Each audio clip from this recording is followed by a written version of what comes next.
Hi, I'm Kristen, and this is the Simple Handmade Everyday Podcast, where I talk about living a creative, intentional life.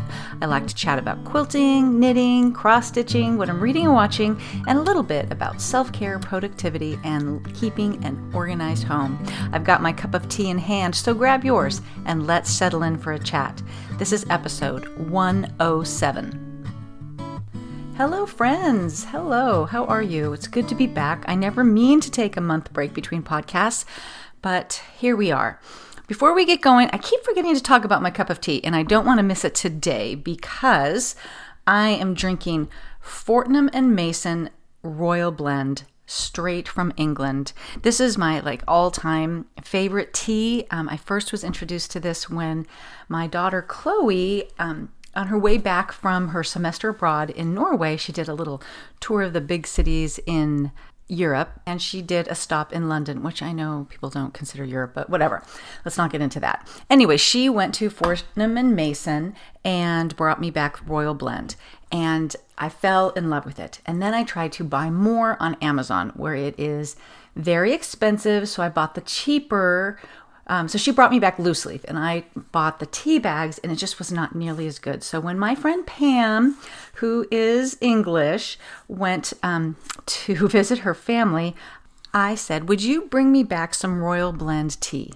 Because I was suspecting that it was quite a bit cheaper there, and it's true. I think she picked this up at Heathrow Airport, and now I feel stupid for never thinking of that myself. I think I've been through Heathrow twice in the last couple of years. So, anyways, and it is cheaper. It cost just under $20 for this 8.8 ounce tin, and that tin is $35 on Amazon. But let me just take you, read from the back here. Gosh, there's a glare on it. I can hardly read it. It says, this classic Fortnum Mason low-grown flowery picot from Ceylon lends an uplifting note to the maltier Assam to make a very traditional cup of tea. First blended for King Edward VII in the summer of 1902, Royal Blend has been popular ever since for its smooth honey-like flavor, and it is just one of my all-time favorite teas. And of course, I drink tea year-round, but we are headed into, we're in fall, headed into winter. It seems like a really good time to have a fresh injection into my tea collection. Fall in Southern California is here, and that means it's hot, dry, and windy. None of these things are especially good. And it's so funny. I am a native Southern Californian, and talking to other native Southern Californians, we are surprised every year that we don't get the fall that is portrayed in the media. It's just every time the Santa Ana winds or the east winds show up, we're just oh yeah, I forgot about that. Because we'll get one really nice, cool week in the 60s, and then we're we're in fall, and the next week it's 85 and windy. So anyways, it makes everybody cranky. It makes everybody feel like they need a haircut. I have one scheduled for next week just because nothing feels right. We're all itchy and dry and cranky. So welcome to fall, Southern California edition. One of the reasons why I have not recorded is, it's just, busy. We're all busy. That's not a good excuse. I just have not had much to talk about. I feel like I have not had the productivity in my projects that I feel good about talking about.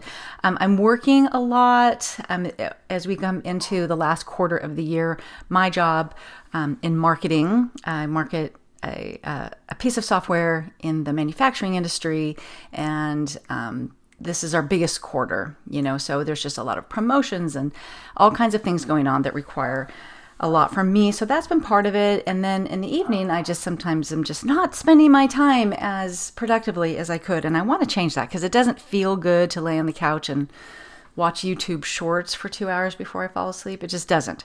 So I'm trying to get back into things. I'm gonna work on that. I'm recording this on November 5th. And so here in the US, we've got Thanksgiving coming in a few weeks, and I'm really looking forward to that. My two sons, who both live in San Diego, will be coming home, but my daughter, who lives in Chicago, will not. But good news is she just recently got a new job, and she's living the great life that I imagined for myself, working on the Loop on Michigan Avenue in downtown Chicago, taking the train in, which I think she will really enjoy when it starts snowing, although it actually snowed on Halloween. But she has revamped her wardrobe, and going from San Diego to Chicago is that's some whiplash there. But so she won't be home for Thanksgiving, which is going to be very sad. But I think she will be here for Christmas. So just keeping my fingers crossed for that. So what else is going on? Oh, I discovered pickleball. Am I the last person on the planet to discover pickleball? Also the last person to not have an air fryer? These are the things that I was holdouts on. Anyways, my friend Pam, who brought me the tea, my British friend Pam, and the one that got me into the workout class that I've been so thankful to be part of a workout class that I have been consistent with, and all I have to do is show up and someone else has figured it all out. Well, she wanted to take pickleball lessons or pickleball class through our Parks and Rec, and wanted to know if I wanted to do it. And I was a little resistant at first, but I did it, and I'm so glad that I did. For those of you that play pickleball, I would like to just offer this as my observation, and that the most complicated part of pickleball is the scoring and figuring out who's serving. It's a whole thing. But anyways, that we did that class. That was like 5 weeks, and now we have a little group that these other women that we met at pickleball that we've got a regular Thursday night game, and so that's been really fun. I do have to tell you that my very first night at pickleball, I show up, and the kid teaching the class is a kid that used to be in our Cub Scout den. Like, I have known him since he was 6 years old. He's, now 20. And so that was just kind of like this weird thing. And when he called me Kristen instead of Mrs. Esser for the first time, I was just like, wow, we've just like crossed a bridge here. Anyways, so I know the teachers. That's a little bit weird. And so if you've played pickleball, you know that the nets are a little bit lower and they're on wheels because they have like painted over the lines on tennis courts to turn them into pickleball courts. And so, I am a little competitive by nature, I will admit. So we're just, it's the first lesson. We're just getting used to how the ball bounces, which was a whole deal, and just trying to get a rally going. And I went running up trying to catch a low ball that had just, bleeped over the net, and could not stop myself. Just was like, had just too much forward momentum going. If it had been a tennis court net, I just would have kind of run into the net and bounced off and it would have been fine. But no, it is this low net on wheels. And I just proceeded to plow right over the top, knock it over, and then conk my head on the court. Oh my gosh. So mortifying. And, obviously everyone stops and runs over, and there's like, 20 people. And so I am just trying to brush this off. I'm fine. Everyone's like, are you okay? And one of the women said, how is your head? And I'm like, why is it bleeding? Because I kind of felt like it was, and it wasn't. It was just turned out to be scratched. But she's like, no, but I heard it. I heard it thunk. So I get up and I'm just like, no, I'm fine. And it I'm like, let's go, let's play. Let's just keep playing. And in my head, I have like the narrator voice going, no, she was not fine. Luckily, I got through it, but my bell was rung. I was faking it for a good 5 minutes. And I'm pretty sure at this point, we were like 8 weeks back now. I think I broke my finger. It is still swollen. It is still red at the knuckle. That's really the biggest injury, was that I jammed my finger. And it took me forever to get the ring off that I had on that finger. Scraped knees, like bruised head. And now we have this joke that people like to just dink it over the net to me, because we all know that Kristen has a fear of running right into the net again. So anyways, did not stop me from playing, but was rather mortifying. All right, on that uplifting note, let's talk about some quilting. I finished the Cabin Valley quilt. I think the last time I talked to you a month ago, all I had to do was the sashing, which was, I was just having a little mental block about, because they're set on point and the lines go, diagonal, although you don't work on them diagonally, you just turn it and now they're horizontal. But anyways, I finished that up.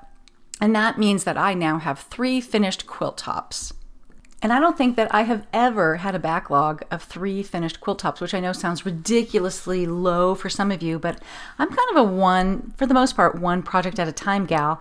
So I need to figure out backs for these, and I notoriously undercalculate for Quilt Back, so I need to calculate for Quilt Backs and then do the math again.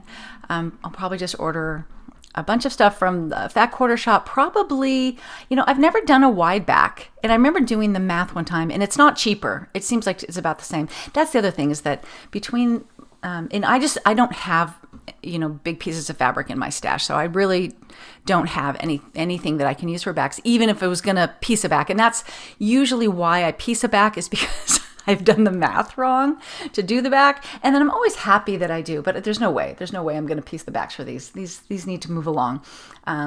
So I need to do that. I need to do a little ordering of, So anyways, I was just saying that maybe I'll try a 108-inch wide back and see what I think about that. And then I think I'll have some stuff left over, and that can just be stash fabric. And I want something pretty new, I want a very minor print. I love the, what are they called? Now I can't. Blossom by Christopher Thompson of Riley Blake is one that I like to use.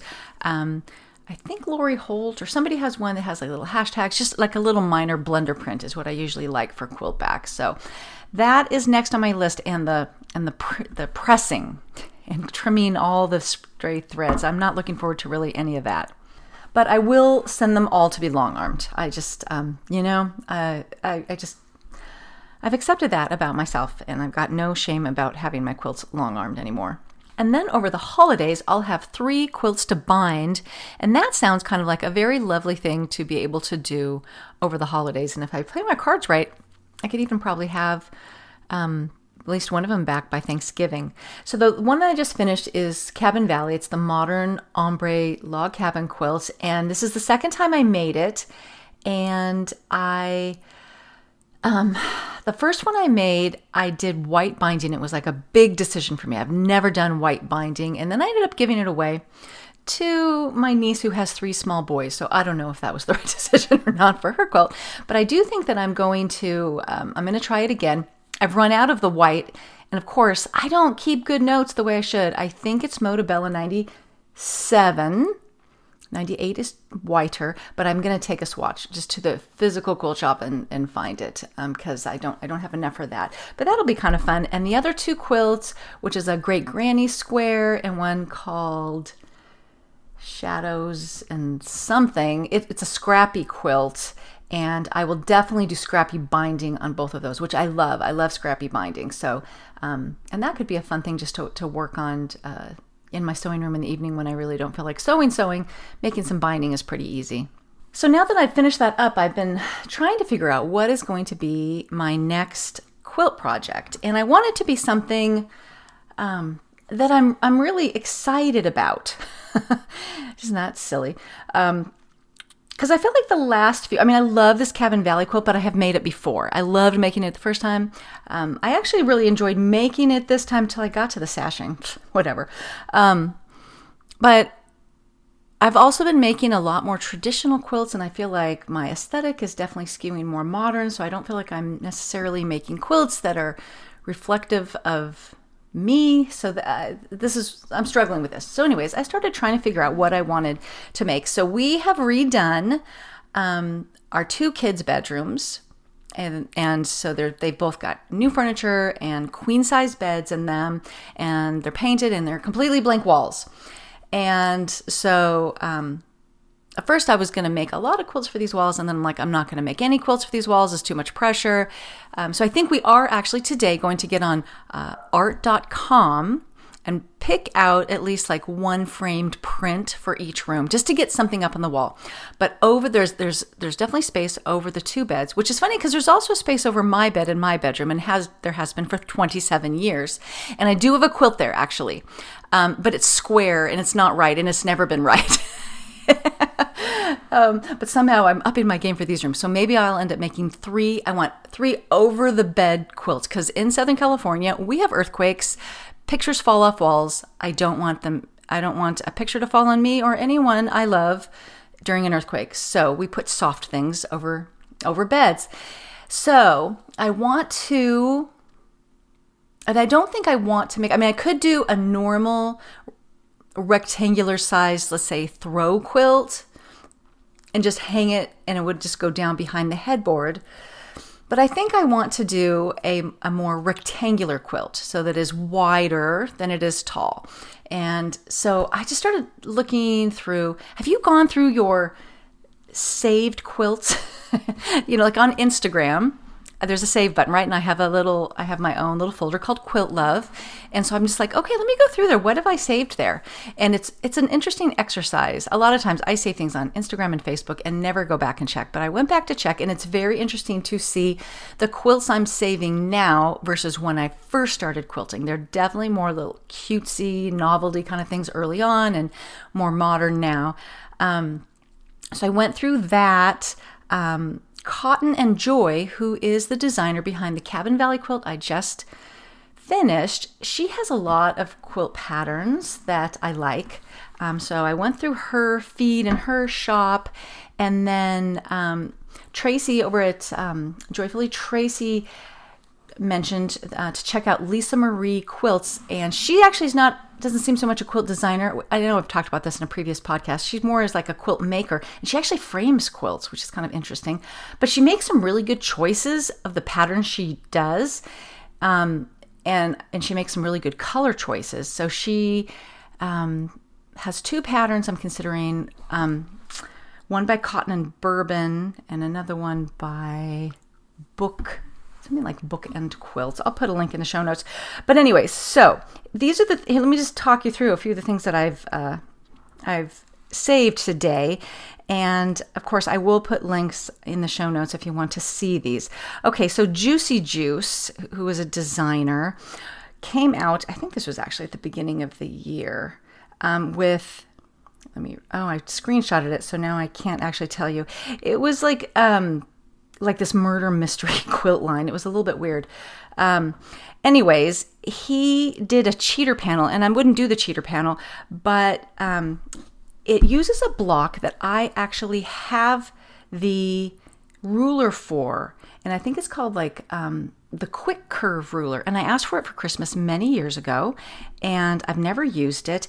And so it makes one block, but when you put them together and you alternate, so again, it's hard to describe what it looks like, but it's a 4-patch that has these curves in it. And then if you put them where and it almost looks like a flower, like 4 flower petals. So if you do it as 4 flower petals are your prints, and then and you have your background on one block, and then you reverse that on the next block, and you keep going like that, it creates a secondary pattern of circles, and it's very cool. And I kind of wonder if I could figure out the fabric placement on that to make sure that really happened. He does kind of an ombre effect. So he created a cheater panel, and it's exactly what I want. It's like 3 blocks high, and then his is probably a little wider. His is like 8 blocks wide. He has a cool colorway, a warm colorway, and a neutral colorway. And I guess his idea is that you can actually just sew those together, and then you have this one big kind of cool rainbow quilt, and then you just quilt it. I'm not doing that, but it got me thinking about that ruler that I have that I've always wanted to use. So that is one idea I've got. The other one is this quilt by Flying Parrot Quilts. It's called Zigzag Fade. And it's kind of cool because it uses 3 different sizes of squares to do this zigzag pattern. And she has a ton of white space at the top and bottom, which I just wouldn't use. I would just use the zigzag part. So that's another one. Cheryl over at Meadow Mist Designs has a pattern called Disappearing Oranges. And it's just an orange peel quilt. She has it in orange and peach and like a dark gray, and she's got this whole thing. She even teaches a class on it of creating a quilt that's more traditional, like an orange peel quilt. That's a very traditional quilt, and she just pulls out blocks for empty space, and then it looks a little bit more modern and abstract. And of course, using solids also makes it more modern. But that was kind of an idea that I thought would be cool. Cotton and Bourbon has a quilt, and here I have, I screenshotted these things, so I don't have the quilt name. No, it is. It's called Eclipse. and it's a bunch of overlapping circles, and you have to really get the colors right on this because, you know, it's like a transparency thing. And I think that would be hard. But I think I kind of like this. It's blues, and then it goes into oranges, and I think that could be pretty cool. So I might just borrow her colors. And then also at Lisa Marie Quilts, what is her name? Bookends Quilting has a pattern called Ridges, and it's like overlapping mountain ranges. And it's so funny. And this really appeals to me because, you know, when I drive on the freeway towards Thousand Oaks, on the 23 freeway, if you guys are local, at the right time of day, you know, I live where there's a lot of mountains, and they overlap each other. And I always comment they look like they've been torn out of construction paper and just, you know, laid on a piece of paper and glued down. And when we homeschooled, we read a book about the Blue Ridge Mountains, and we did the art project for that, where they literally do that. And that's exactly what this looks like. It's just these layers of mountains, and I don't even know exactly where the blocks are, how this works, but it's very pretty. And that could be just like the perfect kind of quilt for where I live here. So I'm thinking about that one. Also, Robin Pickens, I love her pattern. She has one called Harlequin. And it is a bunch of half rectangles, and just with very cool color placement. And some of them are left out for that negative space. It leans heavily into the grays and blues with little pops of red and orange. And again, I think I would only use like the top third of it or something like that. And then she also has one called Beanstalk that's got the Scandinavian feel to me, with kind of like leaves growing up, and her pattern has 2 groups of 3. And I'm just like, I would just do one of those groups of 3 high, and then 3 wide, and it makes it a rectangle. So anyways, I'll put those in the show notes, because if you've ever kind of wondered about doing something like that, if you've got a space that's more rectangular and you just don't want to turn a quilt on its side, you might want to, you know, check that out. And if you guys have any ideas along those lines of something that might fit that vibe, please, you know, send them to me. However, either through email, comment on the blog, in our Simple Handmade Everyday Facebook group. However you want to do that, I would love to get some more input, because frankly, I've got 3 beds to put quilts over. All right, the other thing I wanted to talk about was a book that was sent to me by Fat Quarter Shop, and it is called Simply Jelly Rolls, and it's from It's So Emma, their in-house publisher. And it is, I'm so glad to have this book. It is such a handy book to have on hand to make, if you need to make a simple quilt. I am not one to buy jelly rolls, but I do know that a lot of people have them. You got them sitting on your shelves and you're not sure what to do with them. This is a book of a whole bunch of really cute patterns that you could use them up on. And they're very simple patterns because, you know, most of them are very simple. Some of the star patterns are pretty, you know, you would never know it came from a jelly roll. By the way, they have them cut up. So it's organized. It's very funny to me. I was cracking up when I was looking over this morning. So it's called Simply Jelly Rolls. And so they're really leaning into the food metaphor here. And all the quilts are food names, mostly baked goods, but not entirely. We have the baguette quilt, Bakewell quilt, baklava, biscuit, brioche, caramel, ciabatta, cornbread, custard, eclair, focaccia, pumpernickel, scone. And it's so funny because I was like, okay, well, that's interesting. Let me look at this. Let me look at this baguette quilt. Yeah, that doesn't look like a baguette. Let me look at this Bakewell quilt. Those are hearts. I don't know.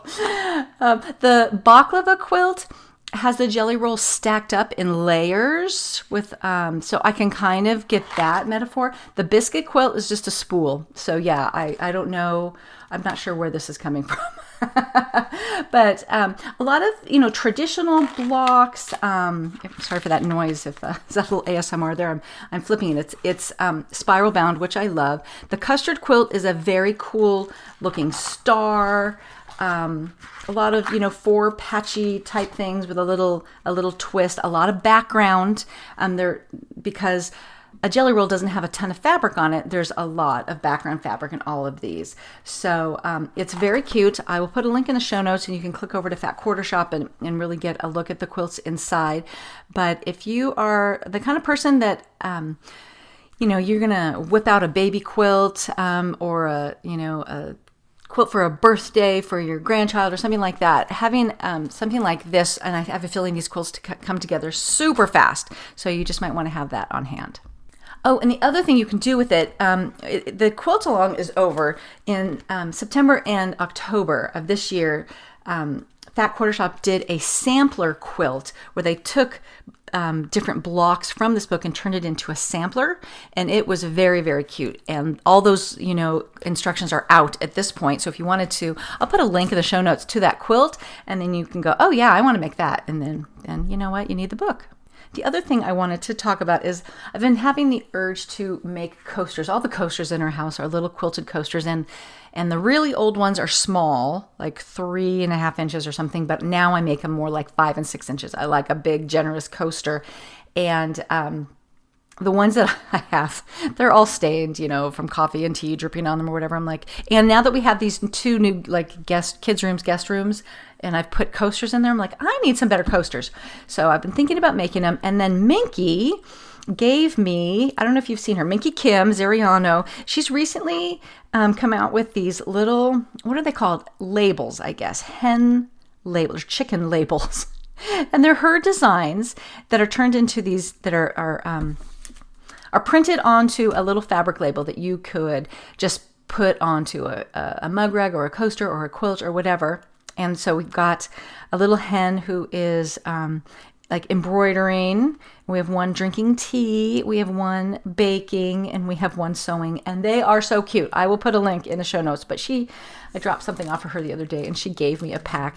And then, lo and behold, I'm on, Facebook or Instagram or something, and she is doing a little quilt as you go tutorial using one of these little hen labels as the center, and then kind of doing just log cabin scrappy strips around it to make into a coaster. And she has the most brilliant way to turn them right side out, or because they're wrong sides, right sides together, and then when you turn them right side out, you usually have to do this little slit. You have to, sew up that thing at the bottom, but she has a very clever way to avoid that, and I will link to, if I can find it, it's probably an Instagram post, a reel that shows her doing that. So anyways, I might just have to make little adorable hen coasters. Cross-stitch wise, I have not really made much progress since the last podcast. I am still working on those Stitch Card R patterns from Lori Holt, and I'm going to reach over here. I did the little pumpkin just with thread that embroidery floss that I had. So mine, I kind of chose badly. It doesn't have as much contrast as their example did. And now I'm working on a little crow. And what I need to do when I finish this is finish them. I've got several sort of fall themed little cross stitch projects that are just not finished into anything. And so I want to do that. And then I need to get back on finishing my Christmas one, which I think I will start after Thanksgiving. From the last little stitch along I was on with Fat Quarter Shop, I never quite finished the last clue. And so I want to do that. And that is really it, cross stitch wise. I'm just kind of like, at this moment, it's just not scratching an itch for me anymore. So I need to, I think, finish those things up and take a little bit of a break from it. All right, let's talk books. I feel like I don't have a lot of new things to report there either, because I kind of got into this comfort thing of wanting to reread the Secret Book in Scone Society, which is by Ellery Adams. And it's and I've talked about it before, it's a cute little series, and I just get a kick out of it. And if I just am feeling listless, it is the easy thing for me to read. So I didn't start at the very beginning, but I reread Ink and Shadow, Paper Cuts. I'm not even reading them in order because I know the stories. Now I'm reading Vanishing Type. So I really do like that series of books. It's about mostly it centers around Nora, who is not a quilt. There's nothing to do with quilts. Is a bookshop owner in this cute little town in North Carolina called Miracle Springs, and she's got this friendship with the woman who runs the bakery and the woman who runs the hair salon and one that works at this spa. And it's a murder mystery thing, but it's really about their friendships and this adorable little town. And but yeah, they're always getting involved in solving some sort of a mystery, and it's well written. I mean, I know I read a lot of these kind of cozy mysteries, but this one I feel is better written than most. I wish there were more things from her that I liked. She also wrote another series. What is it called? Like the Book Retreat Murders or something. And I tried the first one, and there's like this weird supernatural element to it that I was just like, it just didn't appeal. I'm not like against it or anything. It's just like, I don't know. I wanted a little bit more realistic, I guess. And so I'm a little sad she just hasn't written something else that I would like to read.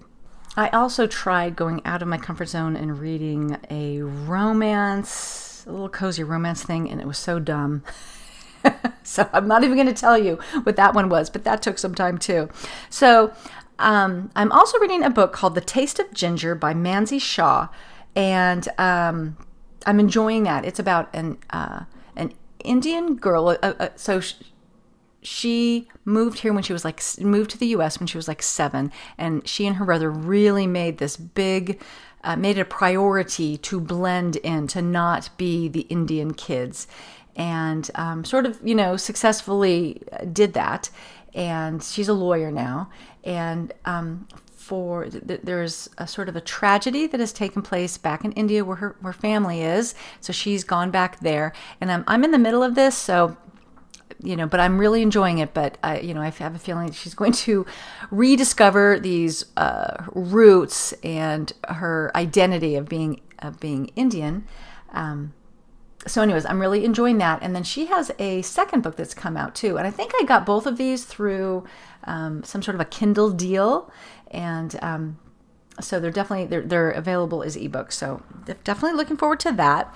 And then the next book that I'm going to read after that, and again, I shouldn't talk about books I haven't read, but I feel okay talking about this one, is called The Guest List by Lucy Foley. It was a Reese Witherspoon book club book, and my daughter read it, and when we were walking around Chicago in September talking about the various books we were reading, she told me about this one, and I was like, I want to read that book. And then I came across some list of sort of spooky books to read this fall, and this was on there, so it just reminded me like, oh, I've got that book Chloe gave me. And so it's all about a wedding and on some remote Irish island, and there's a murder, and so it really is ticking all the boxes for me. So hopefully by my next podcast I will report on that, but it seems to be quite popular. So The Guest List by Lucy Foley. Speaking of Reese Witherspoon, let's transition over to shows. My husband and I have been watching The Morning Show, which has Reese Witherspoon and Jennifer Aniston, and oh my goodness, really, really enjoying that. It's season 3, and a lot of times I feel like they kind of go off the rails. This could be off the rails by the end, but this season also has John Hamm in it, and Julianne Margulies. Actually, she's been in the other seasons too. But anyways, The Morning Show. Definitely worth it if you are on Apple TV. We were a little disappointed when we found out that all the episodes hadn't dropped, and we have to wait for a week between them. So in the meantime, we watched Hijack with Idris Elba. Really enjoyed that. Idris Elba is a negotiator, like a business negotiator. He has kind of like a troubled marriage, and he was visiting Dubai and is flying to New York home, and the plane is hijacked. And it's full of suspense without being overly gory. I'm thinking about that. Is that true? I think so. Anyways, really enjoyed. I will watch anything with Idris Elba in it, except perhaps Luther, because that is a little too gory for me. Although I'm a lot tougher than I used to be after watching, Peaky Blinders. So I might have to try Luther again, where he's like a detective. Idris Elba is a detective. So anyways, so that was really good. It's only like, 8 episodes or maybe even 6. Not that many. So that was fun. And then, of course, we've got to watch Ted Lasso, which is fine. Between you and me, like, I know people just absolutely love Ted Lasso. And it's fine. I enjoy it. I kind of don't get why everybody is so over the top about it. But anyways, it's fine. We're enjoying that. We'll probably be coming to the end of that this week, but I'm glad I watched it. But I guess it's that and Schitt's Creek are the 2 shows that people just went so crazy about. And I'm like, they're fine. Yeah, I don't know. So whatever. So we're also watching Ted Lasso. So my own shows, like when I'm stitching or knitting or things like that, I finally started, I think I told you last time, there were these shows that everyone talked about and I never watched, like Sweet Magnolias, which I watched, was very cute. And now this time I'm watching Virgin River. And I kind of absolutely affiliate Virgin River with cross-stitching that pumpkin and that crow, because that's what I sat there and did. But so it's about a woman who is a nurse practitioner, and she's had some tragedy in her life. It feels a little bit like it has a Northern Exposure vibe, and she goes to this town in the middle of nowhere in Northern California, not Alaska, in Northern California, where she starts to work for this very cranky doctor that doesn't really want her to be there. It's a very tight-knit little quirky town, and she's trying to find her feet there, and the tragedies in her life are sort of starting to unfold, and so you're figuring out a little bit more about what makes her tick. And so you've probably all watched this. It's not a new show, but I'm enjoying Virgin River. When I forgot I was watching Virgin River for a while, and so I was looking for a mystery. I'm getting, I watch a lot of mysteries, and so that's why something like Sweet Magnolias or Virgin River is kind of a nice break for me. But on Acorn, there's a new series called Miss Sidhu Investigates, about an Indian woman who is a caterer, and she cooks food at her own home for weddings and events and things like that. And, she stumbles across mysteries, and she's very observant and helps the investigator who is loath to take her help. It sounds like so many of these shows that we watch. But anyways, it's cute. It's a little different twist on it. They just came out with a new season of Harry Wild, which has what's her name from Dr. Quinn Medicine Woman? Jane Seymour, who does not play a beautiful, mild-mannered woman or even independent woman. She plays a retired, cranky English professor who has sort of fallen into investigating murders, much to the chagrin of her son, who is, in fact, the investigator, the detective for the city. It takes place in Dublin, Ireland, so that is a little bit of a fun twist. But she's very good in it. It is a very fun. Her little sidekick in it is this 17-year-old boy, and so the difference in age is fun. So that's been fun. So those are the shows that I've been watching. And now that I'm talking to you, I'm like, I need to go finish watching Virgin River, because I guess there's a new season coming out, and I am like 27 seasons behind. All right, so let's head into our last segment here. And I just kind of, in a way, wanted to acknowledge the holidays as women. I think that, I don't know, I feel like I'm not alone in thinking, oh boy. Well, it's a two-sided coin, right? Oh boy, the holidays are coming. I'm going to see family. That's going to be great. People are going to come home, and that's all good. And the other side, which is, oh my gosh, it's a lot of work. I am not ready yet. I actually stood in line at Trader Joe's yesterday as the woman's checking out. There were this particular kind of chocolate caramel kind of thing that I have bought the last few years for stockings at Trader Joe's, and there they were. And I thought about getting them right then, and I said to the checker, I'm like, I want to get these for stockings, but I can't do it yet. I'm not ready. I'm not ready to say I'm Christmas shopping. And she laughed, and we had a little conversation about that. But so the last few years, I have definitely made it a priority here to begin simplifying. And I just see it all over with people, women my age. Let's just simplify the holidays. Let's simplify the gift giving. Let's simplify the decorations.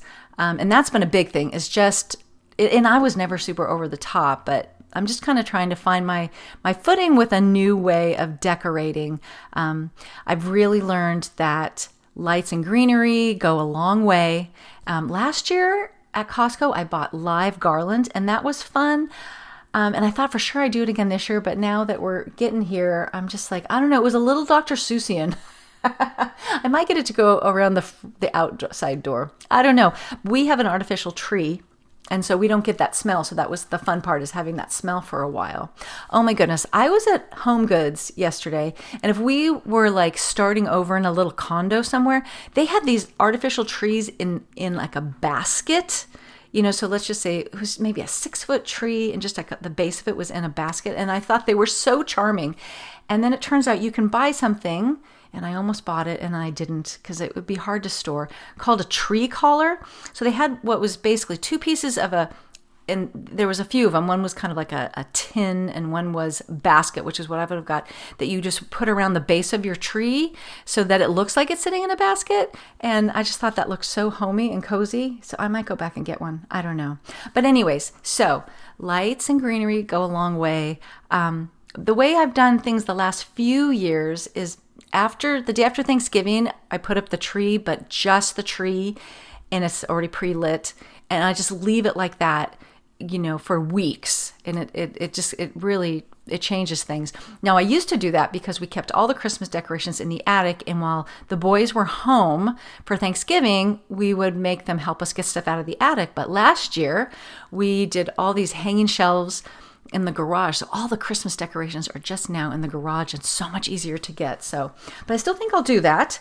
And then, a week or so after that, like early December, I might do some more lights and greenery. And then, a little bit closer to Christmas, really start putting out the Christmas decorations.